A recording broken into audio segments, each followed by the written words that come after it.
I'm going to show you how to build a fully playable ping pong game in Python with a full computer opponent. But I'm not just going to give you the code, I'm going to show you how to actually think like a software engineer, and I'm going to walk you through every decision, every bug, and every fix. So first off, Python doesn't actually handle the graphics by itself, so we need to use an external library. So I'm going to use Pygame to handle the graphics. So import Pygame. It's one of the easiest ways to make simple 2D games in Python, and before we can actually use it, we have to initialize it. So we're going to run pygame.init. Alright, now that we have Pygame actually set up, let's create our window. First, we want to set the dimensions of our window. So we'll do screen, and I'll do W for width. We'll make it 1000, and screen H. This will be the height, and I'll make it 500. This means we have a screen that's 100 by 500 pixels. So now let's create the screen object. Screen equals pygame.display.setMode. And we need to pass in the coordinates, which we have variables up there for, screen width and screen height. And I'm going to show you why I didn't just directly type 100 and 500 into this. I'm going to explain why I created separate variables for it later on. Alright, so for the actual game, we need a while loop that will run as long as our game is active. So let's create a variable called run. We'll set this to true for now, and then we'll create a while run loop. And so basically, as long as the player hasn't died or lost, the game will keep running. And every time this loop runs, we want to actually update what's going on in the game and update what's on the screen. So we'll do pygame.display.update. And all good games control the frequency of their updates. This is called the refresh rate, or FPS. And so in order to control that, we're going to come up here and set a clock object, and this will be equal to pygame.time.clock. And down here we'll do clock.tick, and we'll set it to 30 for now. That will be our frame rate. And this is important because we don't want this program to take up too much computer CPU, and we also want it to run at the same speed across all computers. Alright, let's also focus on how our game's going to stop running. So the end of the game, how we want the program to close. So what we'll do is we'll come down here, and we want to check for the event in which the player closes the program. This is registered as a special event in Pygame, and so to check this, we'll do for event in pygame.event.get. So this is a list of events that happen at the moment this function was run, and what we want to do for each event is we want to check if it's a pygame.quit event. So if event.type equals pygame.quit, what we want to do is want to set run equal to false. And the reason we want to do this is if we don't do this, the program, the while run loop, keeps running forever. And finally, when the loop stops running, we want to do one last thing, which is pygame.quit. And that will actually close out of Pygame. Up here, when we initialize it, we're going to close out of it. So now we should have a working black screen. So let's run the program, and there's our black screen. And now let's actually add stuff on top of it, so it's not just a black screen. We can see our paddles. So here we're going to create a rectangle object. So the name of the variable will be paddle user, and we're going to set this equal to a rect value, which basically in Pygame, there's surfaces that we use to put stuff on the screen. You need two variables for each surface. One is the actual image, and one is the rectangle value, which is the rectangular border around that image. So here we're creating the rectangle first, so pygame.rect. And we need to pass in 4 arguments, the x-coordinate, y-coordinate, and the actual size of the rectangle. So first, we want the user to be on this side, and we don't want it to be touching the wall. We want it to be a couple pixels off the wall. So what we'll do is, we know the screen width, and all we'll do is subtract from 50 from that. And then we want the y-coordinate to be in the middle of the window, so we'll do screen height divided by 2. And then for the size, I'm going to do 20 pixels by 80 pixels. Now let's do the same thing for the paddle. We'll call this paddle AI. And we'll do pygame.rect. And this time we want it to be on the other side of the screen. So we'll just do 50 here. And we'll do the same thing, screen height divided by 2.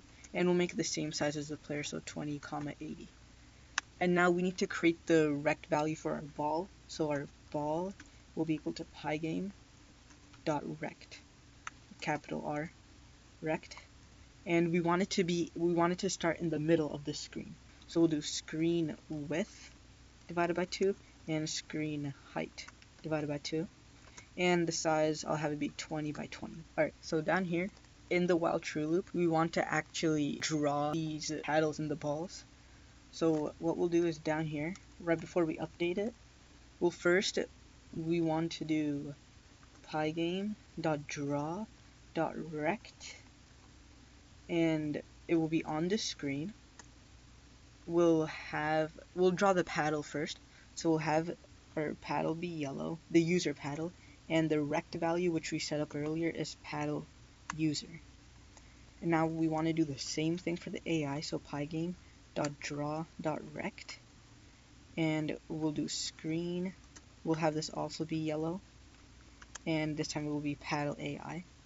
And now for the ball, we'll do the same thing, pygame.draw. What we're going to do here is we're going to select draw ellipse. And then here we'll add in the screen. We'll do yellow again and pass in the rect value. So it's called ball. Alright, so now if we run the program, we should see, yep, there it is, the paddles and the ball.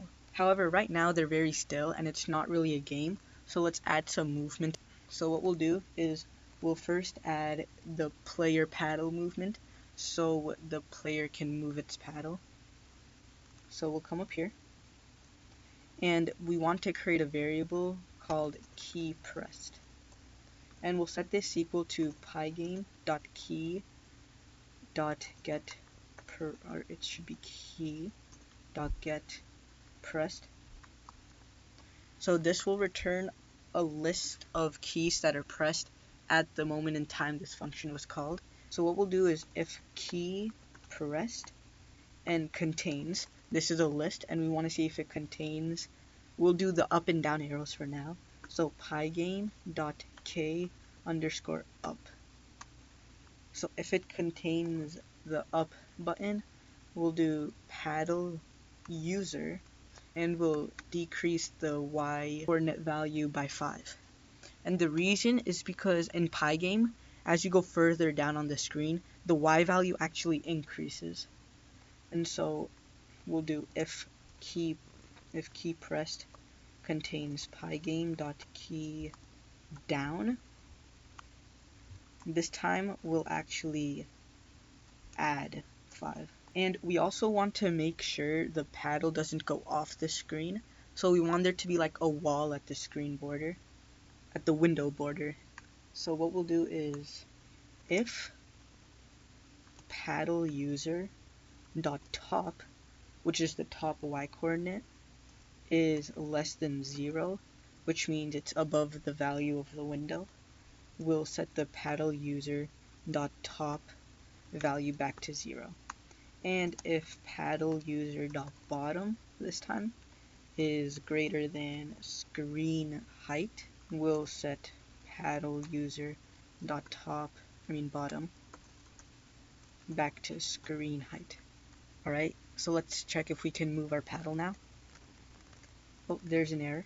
Oh, here it should be .y. We want to specify it's the y coordinate because you can't really add 5 to a value that's a rectangle, so make sure you add the .y. Alright, so now let's try running this. Oh, and we can see that it just gets longer as it goes on. And the reason for that is as we're updating this game, Pygame isn't covering up the old images that we drew. So the previous yellow rectangles and yellow balls, they're still on the screen. And so what we want to do is before we draw all this, we want to fill the screen back with its black color. So we'll do screen.fill, and we'll have the color be 0, 0, 0, which is black. And so now when we run this, whatever we draw, because we're drawing stuff in Pygame, it's going to erase or cover up what we drew in the last frame with this black cover, and then it will only show what it just updated to show. Alright, now let's add some ball movement. So up here, we'll create a couple variables for the ball velocity. So we'll do ball velocity, or vel x, is equal to 5, and ball vel y is equal to 5. So now if we come down here, to actually move the ball, we'll do ball.x plus equals ball vel x, and ball.y plus equals ball vel y. So now if we run the program, we should see the ball moving. Yep, and it's just moving in a straight line, which is, we need to fix that, and we need to make it bounce. So what we'll do is we'll check for whenever it hits the top or bottom of the screen. So if ball.top is less than 0, or ball.bottom is greater than screen height, what we'll do is we'll do ball vel y, and what we want to do is we want to invert this. So times equals -1. So now it switches direction for just the y. We still want it to go in the same x direction as it was going before, but we want it to start like bouncing off and going the other y direction. So let's test this.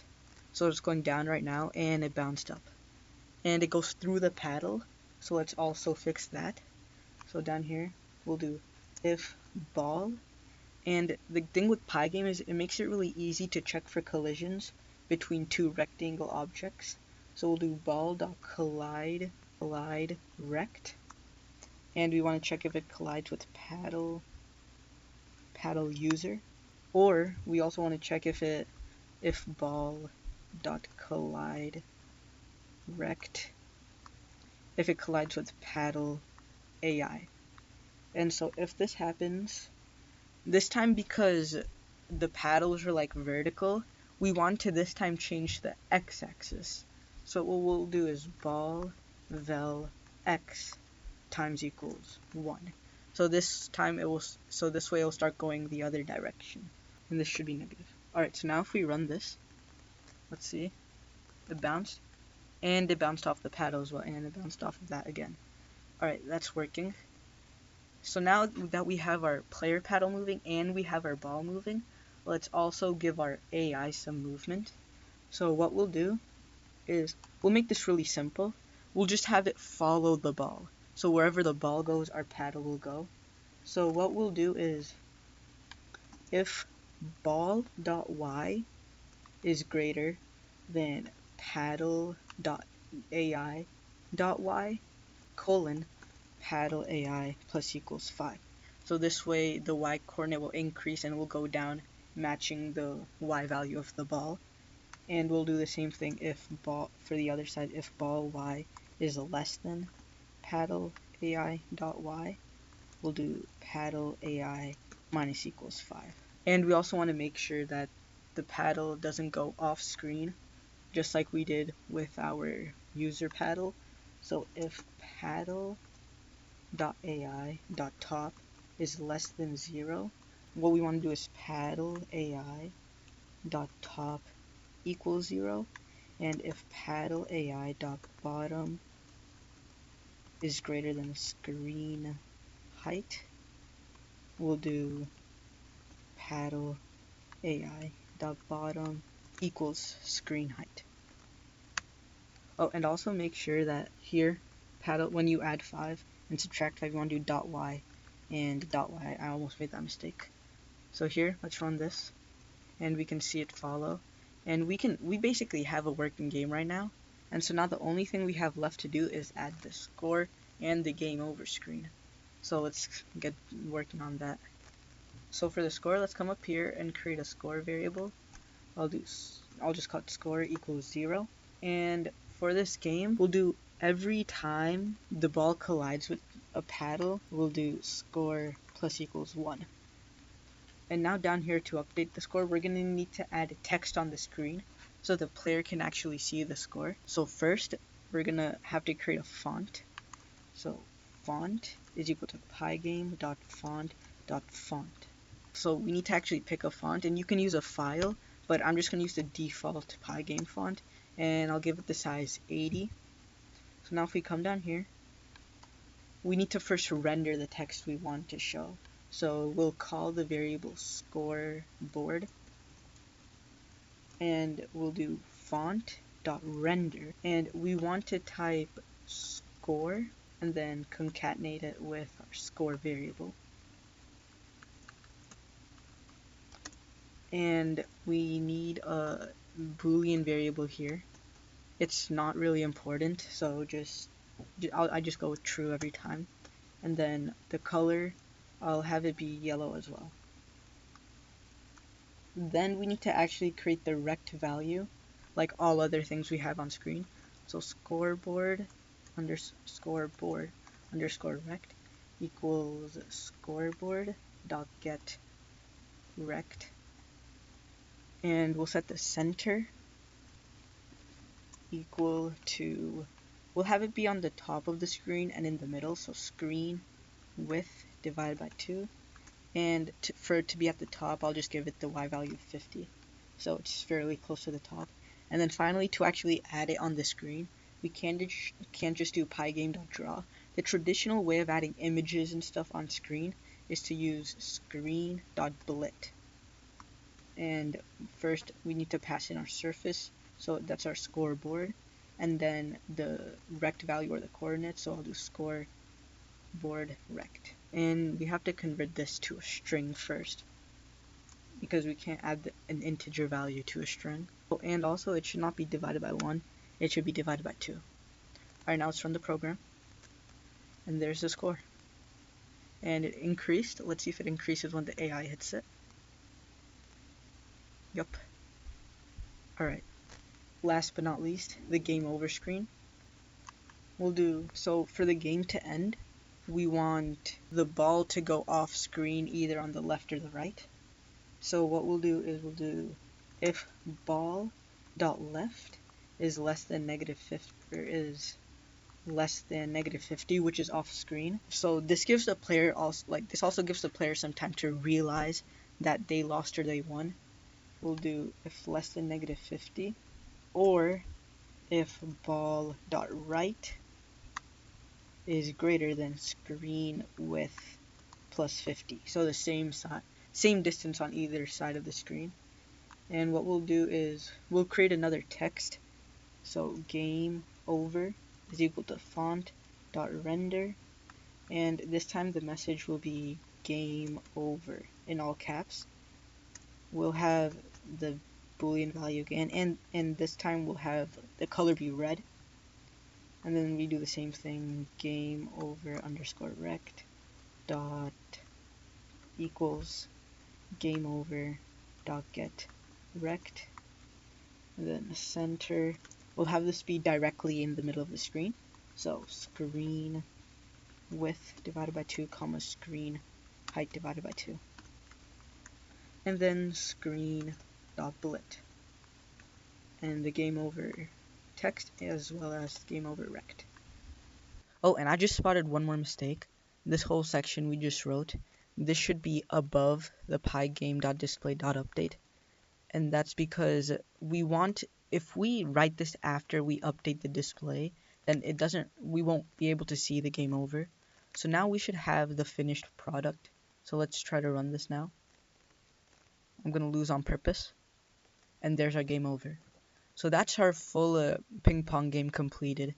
If you want to see a more complex Pygame game which has classes, more collisions, and proper sprite classes, then click on this video.